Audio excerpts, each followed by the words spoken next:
साबिक कमिश्नर रावलपिंडी इंतखाबी धांधली के इल्जामात से मुकर गए। लियाकत चड्ढा ने अपने बयान से यूटर्न ले लिया। अपने बयान पर शर्मिंदगी का इजहार, कौम से मुआफी भी मांगी। इलेक्शन कमीशन की तहकीकाती कमेटी को बयान रिकॉर्ड करा दिया। कहते हैं एक सियासी जमात के बहकाने पर बयान दिया जो सरीहन गैर जिम्मेदाराना अमल और गलत बयानी थी। इलेक्शन कमीशन समेत किसी ने धांधली की कोई हिदायत नहीं दी, ना ही कोई आरओ ऐसे काम में मुलविस है। चीफ जस्टिस का नाम जानबूझकर शामिल किया। इलेक्शन को धांधली सजा साबित करने पर आला ओहदे का वादा किया गया। रिटायर्ड हो रहा था, मराद छूटने की वजह से परेशान था। पहले इस्तीफे का मशवरा दिया। असर न होने के खदशे के पेश नजर जज्बाती ड्रामे से भरपूर प्रेस कॉन्फ्रेंस का फैसला किया। उधर एडिशनल आईजी लीगल ने साबिक कमिश्नर के खिलाफ कार्रवाई के लिए महकमाना दाखिला को खत लिख दिया। जराये के मुताबिक एडिशनल आईजी लीगल के खत की रोशनी में साबिक कमिश्नर के खिलाफ रियासत फरीक बनेगी।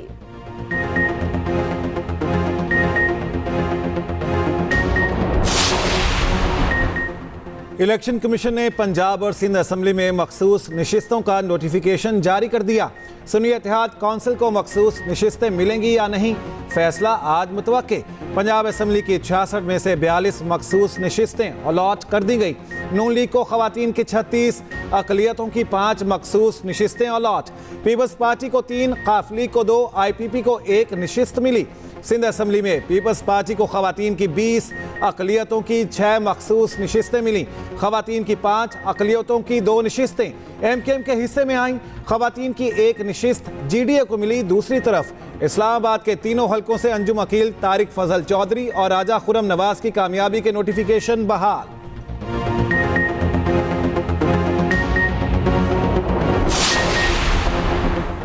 पंजाब में हुकूमत साजी का फाइनल मरहला आ गया। असम्बली का इजलास आज 10 बजे तलब। गवर्नर पंजाब ने इजलास बुलाने का नोटिफिकेशन जारी कर दिया। नौमुंतखब अरकान हल्फ उठाएंगे। स्पीकर पंजाब असम्बली सब्तन खान हल्फ लेंगे। हल्फ के बाद नए स्पीकर और डिप्टी स्पीकर के इंतखाबात का शेड्यूल दिया जाएगा। फिर वज़ीर आला पंजाब के इंतखाब का शेड्यूल जारी होगा। उधर सिंध असम्बली का पहला इजलास कल सुबह 11 बजे बुला लिया गया। खैबर पख्तूनख्वा और बलूचिस्तान असम्बलियों के इजलास बुलाने का फैसला न हो सका। कौमी असम्बली के इजलास के लिए 26 से 28 फरवरी की तारीख तजवीज़। सदर मुमलिकत को सबरी भिजवा दी गई। सदर मुमलिकत के इंतखाब के लिए इलेक्शन 9 मार्च को होगा। 11 और 12 मार्च के दरमियानी शब सेनेट के निस्फ अरकान की मुद्दत खत्म हो जाएगी।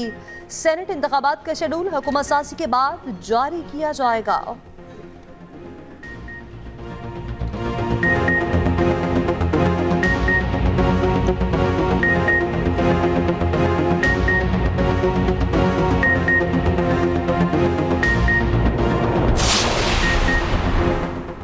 Chairman people's party Bilawal Bhutto ने अपने खिलाफ धांधली का इल्जाम लगाने वालों के खिलाफ कानूनी चाराजोई का ऐलान कर दिया।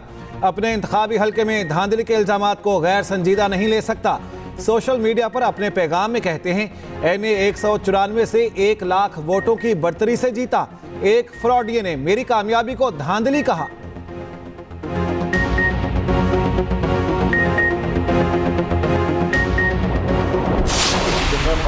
नहीं हूँ और सड़कों पे आऊंगा तो इंशाल्लाह अपने मुकम्मल स्ट्रेंथ के साथ आऊंगा।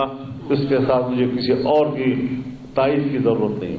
हुकूमतें बन जाएंगी, सिर्फ कुर्सी के लिए कुर्सी बांट, ये कुर्सी तेरी, ये कुर्सी मेरी, ये कुर्सी तेरी, ये कुर्सी मेरी।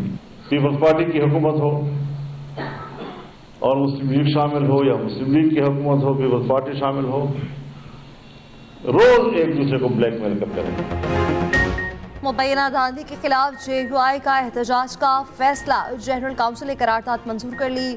मौलाना फजलुर रहमान कहते हैं हमारा ख्याल था 2024 का इलेक्शन साफ और शफाफ होगा। एक बार फिर हमारी ख्वाहिश और आइन की बालादस्ती को कुचल दिया गया। इस इलेक्शन में करप्शन के 75 साला रिकॉर्ड तोड़ दिए गए। बोले वो इलेक्शन 2 इलेक्शन मुसलसल मुतनासा हो तो पार्लियामान की अहमियत क्या होगी। नून लीग और PP रोज एक दूसरे को ब्लैकमेल करेंगे। दीवार के पीछे खुफिया कुव्वत होगी, वही उनको चलाएंगे। साबिक वज़ीर आज़म यूसुफ रजा गिलानी के साहिबजादे सैयद अली हैदर गिलानी पंजाब असम्बली में पीपल्स पार्टी के पार्लिमानी लीडर मुकर्रर। पीपल्स पार्टी जनूबी पंजाब के सदर मखदूम अहमद महमूद ने नामजद किया।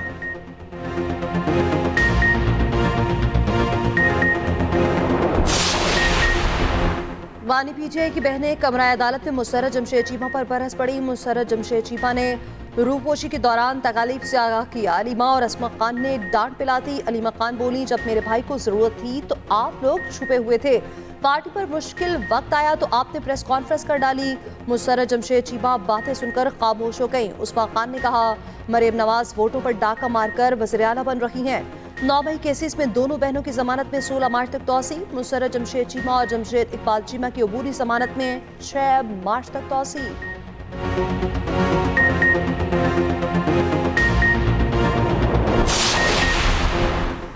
तहरीक इंसाफ का इंट्रा पार्टी इंतखाबात 3 मार्च को कराने का ऐलान। शेड्यूल जारी, कागजात नामजदगी 23 और 24 फरवरी को जमा होंगे। स्क्रूटनी 25 फरवरी को होगी। बैरिस्टर गौहर कहते हैं, barrister Ali Zafar chairman, Umar Ayub secretary general के लिए उम्मीदवार होंगे। दूसरी जानिब अकबर एस बाबर का इंट्रा पार्टी इलेक्शन कराने का फैसला चैलेंज करने का ऐलान।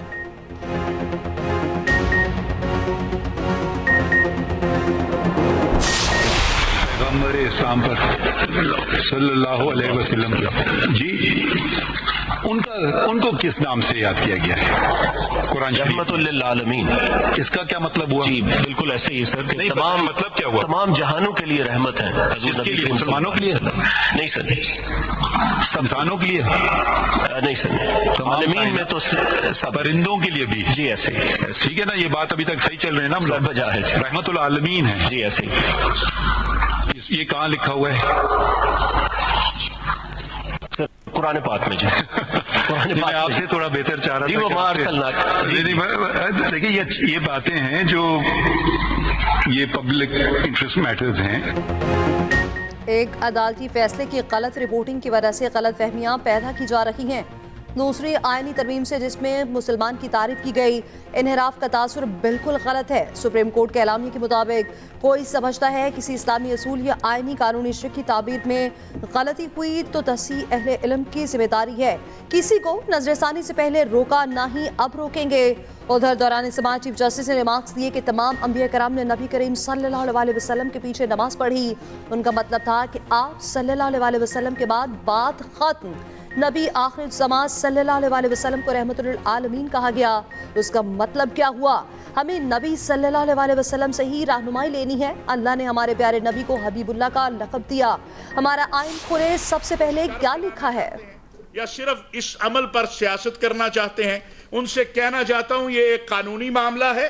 इसके जो मुतलका वकला हैं, मुतलका जो लोग हैं, अल्हम्दुलिल्लाह हमारे साथ राब्ते में हैं, और जो भी कानूनी एतबार से उमूर होंगे वो इंशाअल्लाह अदालत के अंदर तय होंगे।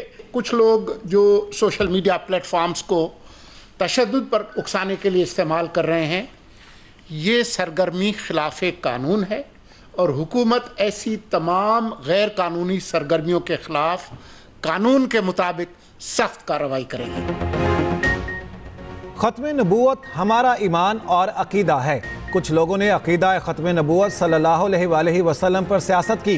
शर फैलाने वालों को बताना चाहता हूँ, ये कानूनी मसला है।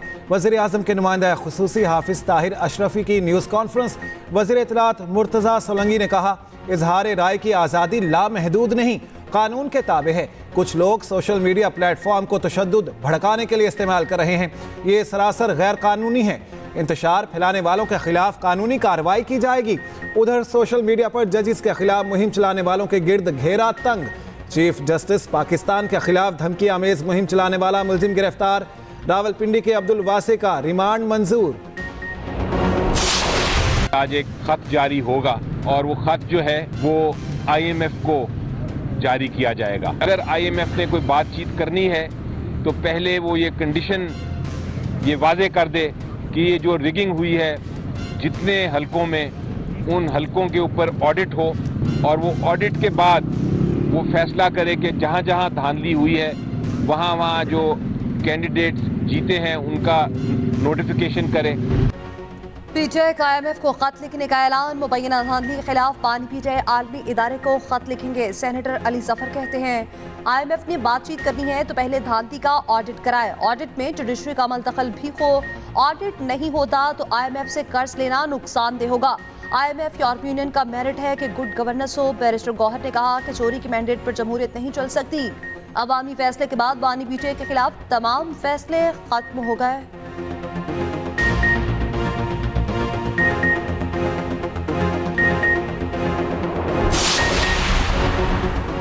तहरीक इंसाफ इक़्तिदार के लिए पूरे मुल्क को अजाब में डालने की कोशिशें कर रही है। पीपल्स पार्टी के शर्जील मेमन का रद्द-ए-अमल, कहा आपको जो चाहिए पाकिस्तानी अदालतों और अवाम से मांगे। आप IMF को कैसे ऑडिट का कह सकते हैं? आप मुल्क को डिफॉल्ट कराना चाहते हैं। नून लीग के अता तारड़ ने कहा PTI ने पहले भी IMF को खत लिखना चाहा, पिछली बार भी उनकी साजिश पकड़ी गई थी। एक टोला मईशत बर्बाद करके मुल्क को तबाह करना चाहता है।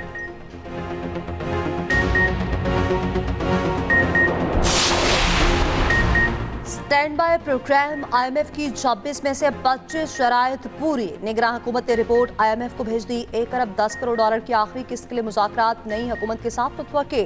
IMF कमीशन नई हुकूमत कायम होने के बाद पाकिस्तान का दौरा करेगा।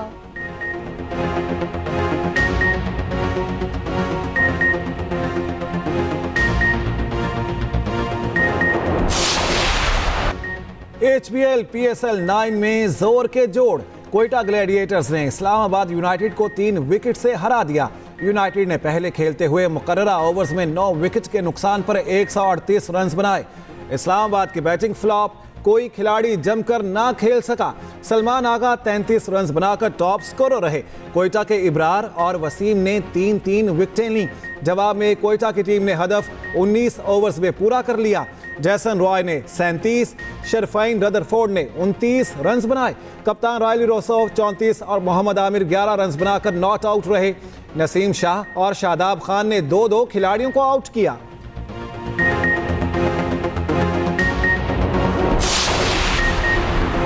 पाकिस्तान के अवैसुल्लाह मुनीर एशियन स्नूकर चैंपियनशिप के फाइनल में पहुंच गए। दोहा कतर में जारी मुकाबलों में कौमी क्विस्ट ने दिफाई चैंपियन ईरान के आमिर सरकोश को अपसेट कर दिया।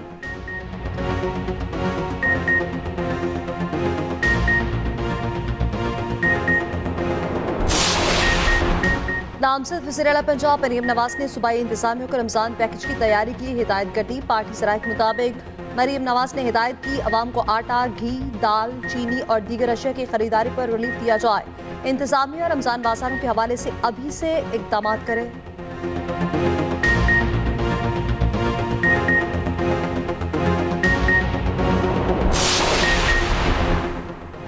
बर्फबारी के बाद वादिया लीपा में हालात मामूल पर न आ सके। 1 लाख की आबादी रास्तों की बंदिश से महसूर।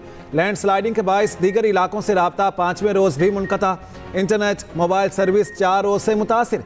महकमा शाहरात के मुताबिक रोड बहाली का ऑपरेशन शुरू कर दिया गया। अब तक 7 किलोमीटर रोड साफ हो चुका।